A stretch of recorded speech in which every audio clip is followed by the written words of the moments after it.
Welcome to Finding Family DNA, the show about finding and connecting birth families with your host, Jay Rosenzweig, founder and CEO of birthparentfinder.com. And now, here's Jay.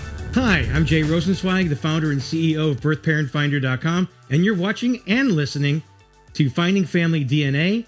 This is episode 24, and I always excited to have with me Misty Gillis. Misty, thank you for being here. You're great to have on the show, and your insight and your wisdom is unparalleled. Thank you, Jay. Oh, you're welcome. I'm full of compliments today. I can tell. So it's because of you we got our sponsor, GEDMatch. And tell us what GEDMatch is in one sentence.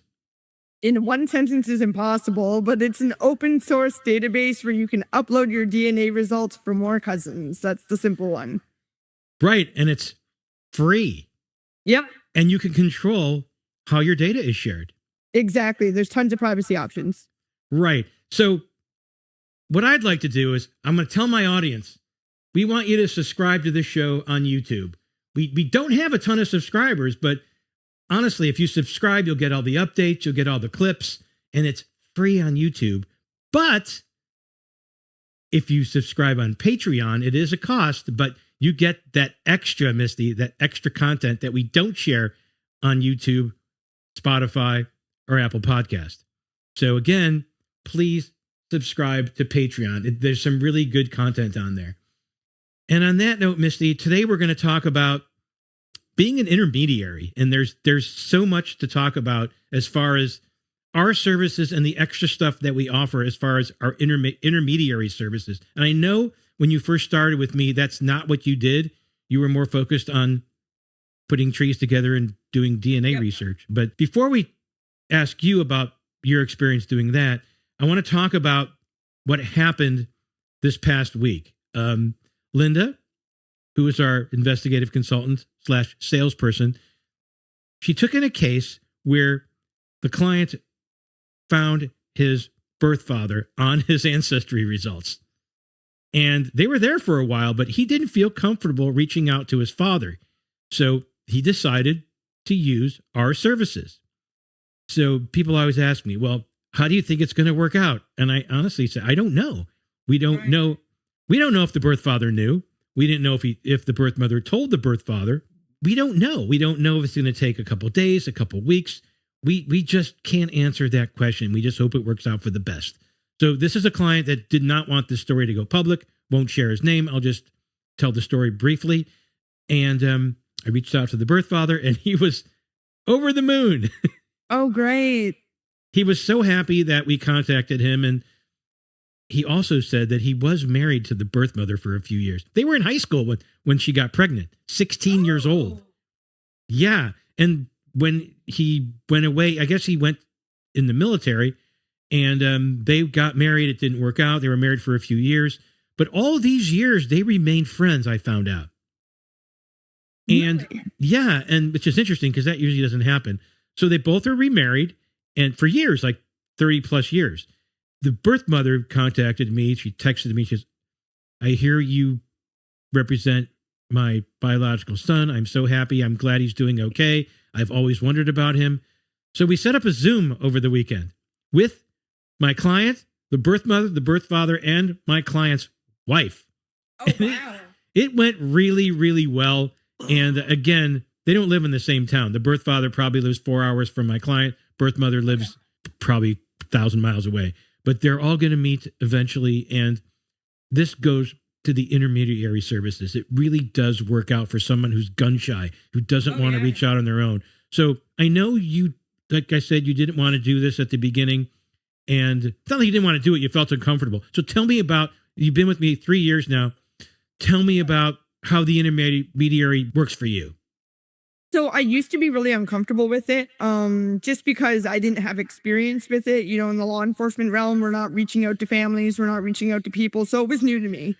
I was a little gun shy myself at first because, you know, this is potentially big news that you're sharing with somebody, whether you're saying I am in contact with your biological child or your biological sibling. So at first it was a little uncomfortable. But once I started doing it, I really started to see the value in it. And I really started to understand why we do this as a service and why our clients appreciate it. Because there were so many times that I spoke to the client themselves and they're like, I'm just not, like, I'm ready for contact, but not ready to make it myself. And they're like, and I know I'm going to sit on this information for 1, 2, 3 years. And, some of our cases, the birth parents are up there in age. They don't have 1, 2, 3 years to wait. They, if they want to make that contact, they have to do it sooner than later. So my experience has been really positive with a lot of the family members I have reached out to. There's been a couple of instances where people, thought maybe we were scamming or just didn't want to share family information. But for the most part, it's gone very smoothly. And I think, I like to say it's like a new talent I have under my belt now because I'm so used to doing it now. It is a skill. It really is. Yeah. And, I don't know the exact count, but probably thousands on my part. Right. And, you've probably done, 100 maybe? Yeah. Yeah, that sounds about right. But there's always those situations where the birth parents are deceased. Yes. And you have to be the intermediary between your client and whatever half siblings are out there. And that's not as easy. No, I find that to be a little bit more hard. I had one recently, a case where the client was adopted and wanted to find their biological mother and biological father. I got them in touch with the biological father who verified the biological mother's name, said, yes, we used to date. She told me about a pregnancy. But when I reached out to the biological mother's children, they only had one living daughter. The daughter was extremely skeptical. And she's like, my mom never mentioned this, and I don't think so. And when I started to explain the facts to her, and then, when I even said, listen, I spoke to the biological father. He remembers your mother. He knew your mother from XYZ. They used to go do blah, blah, blah on their dates. And she was kind of like, okay. And she warmed up to the idea. And now they've been in contact with each other since. So it's been fantastic. Every single case is different. No two cases are the same. And today's story is about Ashley and Kaylin, birth mother and daughter. And this is a case where we did pro bono. We didn't charge anything because the girl who came to us is 18 now. And she was adopted when she was 2. But the story starts when we get a form that came to us that was filled out from our website from this girl. And Linda looked at the form and said, something is interesting here because this is a girl who was a missing person. She was wanted through the Tennessee State Police? Yeah. And when there's a poster, missing girl, I think she was, 16 at the time? And I guess she was no longer missing because she's 18 now, but she filled out the form and says, I was a missing person. And there was a story on social media. I think it was on TikTok. It was on Reddit. And she wanted us to find her birth mother, who apparently was on Reddit. Your job on this, Linda went right to you and said, Misty, can you please verify, first of all, that this girl, Kaylin, is legit? Was she actually the missing person? And actually the woman that was on Reddit is actually her birth mother. So we wanted to verify that first before we connected the two, because you never know that that birth mother could have been a scam artist. That girl could have been a scam artist. It could have been putting Kaylin at risk if she actually, being a missing person. There were so many different facets to what could possibly be wrong in that situation. Before we take our break, tell me what you did initially to verify this was legit. So the first thing I did was I reached out to Kaylin. And the first thing I wanted to know from her was she safe? Was, the missing person poster, was that her? Was she in a position that she was comfortable to talk, essentially, and I wasn't going to put her at risk if she was a runaway? And so we had talked a little bit about her past, and she had told me about her biological mother and about the Reddit post. And one thing she explained to me specifically was Santa Barbara. She had mentioned the area Santa Barbara. Well, when I went on the birth mother's Reddit account and I looked at her past posts, they were all in the Santa Barbara subreddit. So that clicked to me that this is, there's something legitimate here. And I read through some of the posts she made just to make sure she wasn't, trolling the internet or anything like that. And it felt legitimate to me. It seemed legitimate. It matched up with the story that Kaylin was telling me. I sent her a message and said, my name is Misty. I would like to speak with you regarding Kaylin. I'm in contact with her. And she said, I'm at work. Give me an hour. And I said, okay. And I spoke with her very briefly. And then you spoke to her as well and spoke to Kaylin. And on that note, we're going to take our first break and talk about my conversation with the birth mother and how everything unfolded after that. What if the missing piece of your family history is just a DNA match away? GEDMatch lets you upload your existing DNA results for free from any major testing company and compare them against a diverse global database. Whether you're adopted and searching for biological relatives or a genealogy enthusiast breaking through research roadblocks, GEDMatch provides the advanced tools you need to make meaningful connections. Discover your extended family network at gedmatch.com today. We're back with Finding Family DNA. And we're talking about Kaylin and Ashley, the birth daughter, reuniting with her birth mother 16 years later. And Misty, this is a crazy story because Kaylin apparently was a victim of human trafficking in Memphis, Tennessee. It's all been authenticated. This is real. I called the birth mother and I said, this is who I'm working with. She was just floored. She could not believe after all these years that her daughter was found and her daughter was safe, because she saw that wanted poster and she goes, oh my God, my daughter is in trouble. She's missing. She could be dead. And we have clips with Ashley and Kaylin talking about that, which we'll play. And it was just surreal to her. It really was. And I'm going to play right now. I'm going to play a quick clip of them meeting on Zoom. Ashley's son was also there. So here's a brief clip of them meeting on Zoom.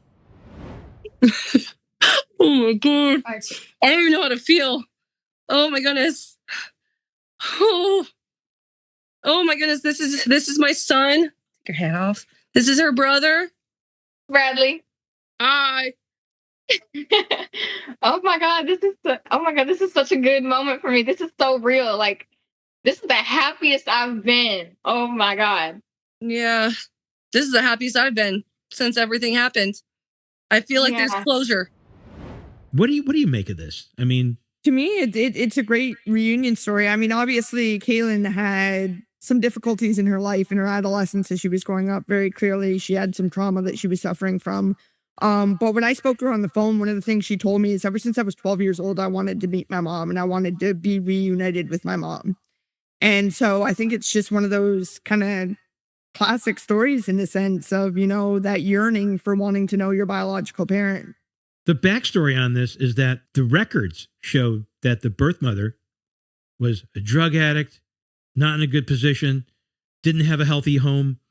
And to me, I didn't look at that because my goal was to get them connected, period. Yeah. And I knew that the birth mother was not in that same position she was 18 years ago, because she has a job as a pharmacy technician, Right. working for a drugstore, basically. And obviously, if you're going to have that job, you can't be a drug addict. Exactly. You have to get background checked. You have to not have any criminal history. You have to have the past drug tests. Yep. Right. So I ran a background check on the birth mother. For the past 12 to 15 years, she's been clear. Right. So it's all good. Everyone gets a second chance. And that's what I was going to say is, what? Everybody makes mistakes in their lives and everybody deserves a second chance. And who are we to be the judges of who deserves to be reunited with their family and who doesn't? Like, they're both adults. And like you said, Ashley seems to have really turned her life around and Kaylin is looking to turn her life around. So listening to Kaylin talk about being on the streets in Memphis, being abducted. And real quick, I'm going to play that short clip of her talking about her being taken by this guy on the streets of Memphis. Since 16, because 16 is when I went missing and on the streets of Memphis. And then I saw some guys and I was like, where's the nearest gas station? And they were like, it's over there, way down there. And so I just was like, okay, cool. I'm going to go and get us some drinks, some, food and stuff like that. And I'm going to come right back. If I don't come back, I swear I'm not trying to run. That means somebody probably snatched me up, here in Memphis. And so that's what I did is I was walking and I felt like somebody following me. And long story short, somebody got a hold of me. Okay, now that's crazy. I mean, this was when she was 16 years old, and that's probably when she became missing. And Right. she was a victim. She was a victim of sex trafficking. She talked about it. She actually talked about that when ABC News interviewed her, and we'll get to that in the next segment. And it's not easy out there in the streets of Memphis. I mean, she was adopted at 2. This is what I was told. Her adopted parents, when she was 7, moved from the Santa Barbara area to, actually, they lived in, I think, Buellton, which is, 40 miles from Santa Barbara. They moved to Memphis. I guess he was in the military, the adopted father. They actually had another child that was adopted, but according to Kaylin, that child was their favorite. And she felt not part of the family. And she just never felt accepted. And one thing led to another. And I guess she was sent off to boarding school. She was a troubled youth. Yeah. And that sometimes is understandable. And like I said, I don't judge people. My job is just to connect the people.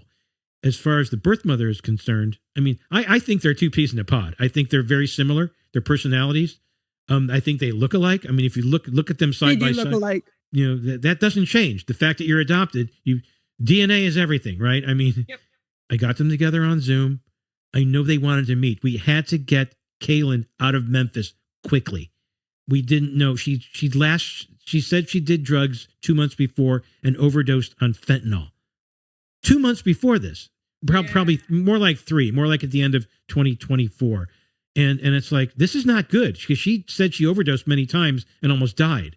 And it's like, you got to get her out of there. So what I did, I decided to put her on a plane. That plane would go from Memphis to Los Angeles one way. I paid for the ticket, booked it for like a week and a half later. And what worried me was that she would not get on that plane. Right. I don't know this girl that well. I don't know if she's just not going to get on the plane. She's going to get abducted again. She did say that she had this boyfriend that she had only known for a couple months. Supposedly he's a good guy. I don't know that. She's living with him and a family member. She's off the streets. She claims that he basically saved her life, which is wonderful. I wanted to get her on that plane, and it was pins and needles going through that week of not knowing whether she's going to get on that plane. I remember even that morning when you called me and you were like, is Kaylin going to get on that plane? Yeah. I didn't know. What I did was I contacted my contacts at ABC News Los Angeles and said, hey, will you cover this story at LAX? And this is 3rd week of March 2025, which was a couple weeks ago. And they said, sure, we'll cover the story. Not only that, we'll interview her birth mother prior to that. This story could not have worked out any better up to this point. And we'll actually talk about the birth father, my conversation with him in our Patreon. We're going to take a quick break, and we're going to talk about what happened with the news story on ABC News and how it actually blew up on social media. So we'll be right back. This is Jay Rosenzweig, the founder and CEO of BirthParentFinder.com. If you're looking to find your birth parents or anyone in your birth family, give us a call at 866-572-3463 or go to our website, BirthParentFinder.com. We're back with Finding Family DNA, and again, we're with Misty Gillis, my genealogist extraordinaire. Misty, so with this case, I contacted KABC News Los Angeles, and they met me at my wife's law office, which is a great place to film. And we met the birth mother there and her son. And we have a little photo of the birth mother sitting there with the news reporter ready to be interviewed. So they interviewed her, and then we all went to LAX. We knew she got on the plane by that time. And we waited for Kaylin and waited. She took an airline that was not one of the better ones. It's the best deal I can get. And plane landed, and 45 minutes later, she comes down the escalator and she meets her birth mother. And we have this beautiful, beautiful moment between Kaylin and Ashley with flowers. And by the way, the birth mother goes, oh my God, I forgot to get flowers. So I actually, the traffic was really bad that day. It was a Friday. So I asked the news reporter, hey, on your way to the airport, can you guys pick up flowers and I'll pay you back? So he did. And it was just really nice. So they met They hugged, and then there's a beautiful moment, as you can see, with the brother Bradley hugging them. And then we decided to go to a park where the news guy could interview them. And we spent about a half an hour at the park, and he asked Kaylin a bunch of questions about growing up in Memphis, her situation, about her adopted parents. And they only played a very short clip of that in the story, which only lasted 2.5 minutes. But the story was so well received that one of my TikTok clips got like 140,000 views and 10,000 likes. I mean, It's like, for some reason, TikTok explodes for these things. So afterwards, I took Kaylin, Ashley, and the son Bradley to dinner, and we just talked about things, the future, where Kaylin's going to stay. They live in like north of Santa Barbara, so they had to drive up there, which is like 2 hours with bad traffic from LA. I was worried that it wouldn't work out. I didn't know the situation. I do talk to them. Kaylin is doing okay. I think there's culture shock and economic shock about being in Southern California because the economy here is really expensive compared to Tennessee. Yeah. And I don't know if she wants to stay here.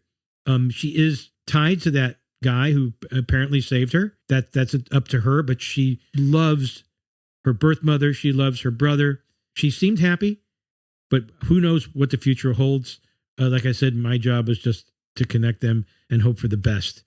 And and you see that when you connect people, do you think about that afterwards? After you connect people, hope for the best. What do you think of that? Oh, absolutely. I think about it all the time. You know, how's things progressing? Has a relationship formed? And I never want to overstep and reach back out and, you know, intrude myself in that. But I always love it when clients do come back to me and say, hey, here's some photos of when we got together, or here's some stories, or do you want to hear, you know, what's crazy, like coincidence in our lives, things like that. I love hearing that stuff.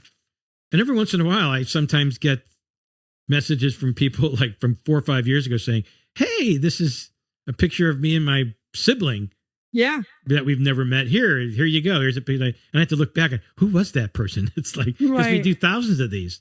So I'm grateful that KABC did this story because I do work with other TV stations, and sometimes they just say, Jay, just do that story yourself. We won't send a reporter. We'll have you do that, and then we'll tell the story at another time. But this particular one, I know that KABC loves doing airport reunions. I believe the reporter was Tim Caputo. Super, super nice guy.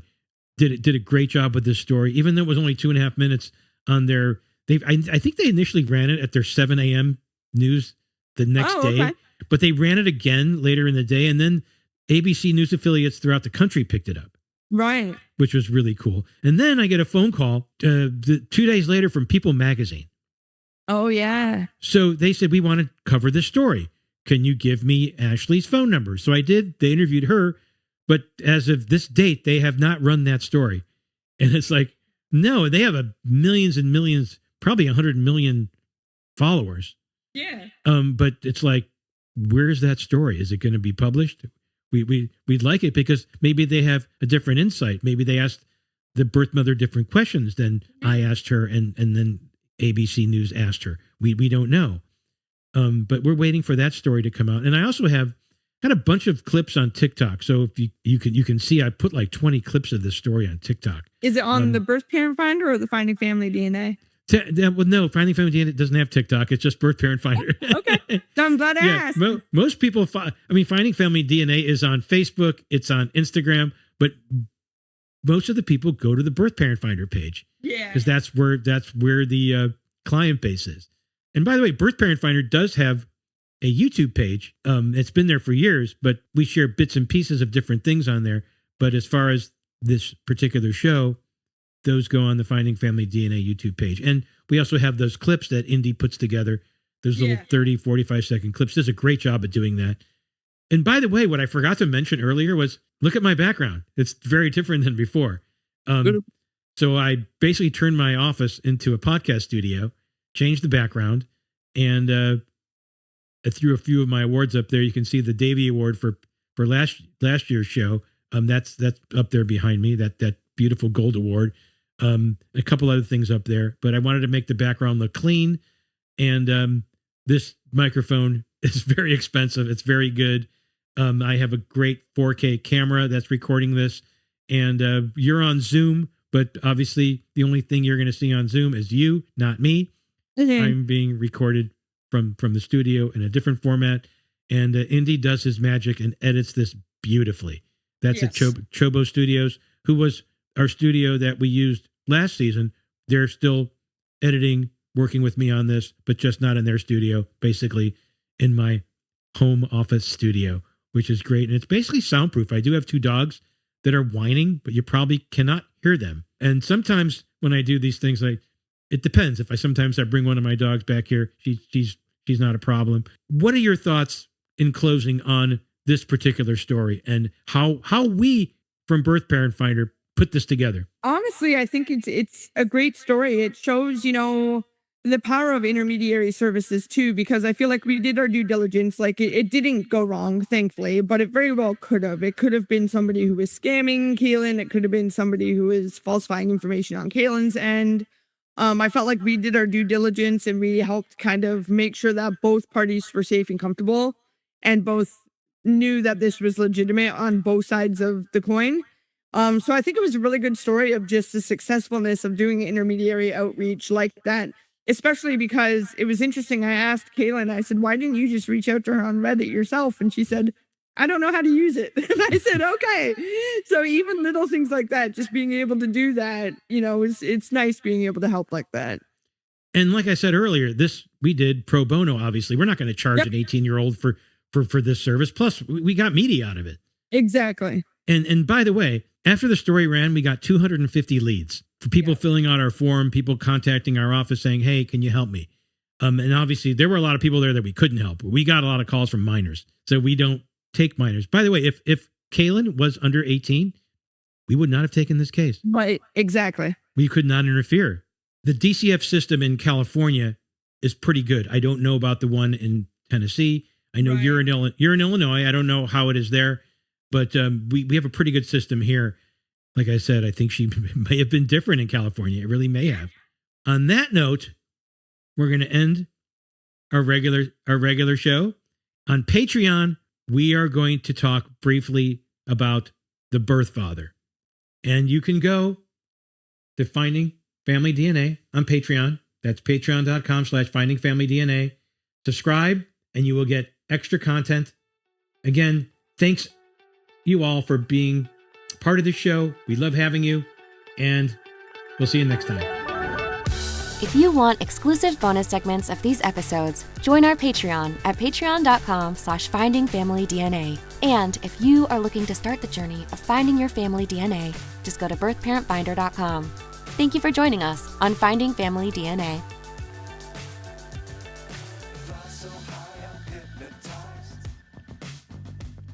What's up is down, what's left is right. Chasing stars.